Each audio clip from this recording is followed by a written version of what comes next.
This animation runs without any driver IC. This is a 24-pin 8x8 color dot matrix controlled directly by Arduino. It creates a smooth arrow flow animation using simple frame patterns. You only need an Arduino, a dot matrix, resistors, and jumper wires. Rows connect directly to Arduino. Columns go through resistors. To turn on an LED, we activate one row and one column at the same time. Arduino scans rows very fast, so it looks like all LEDs are on at once.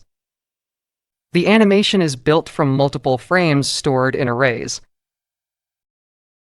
Each frame slightly changes the pattern, creating motion. Combined together, it creates a smooth flowing animation.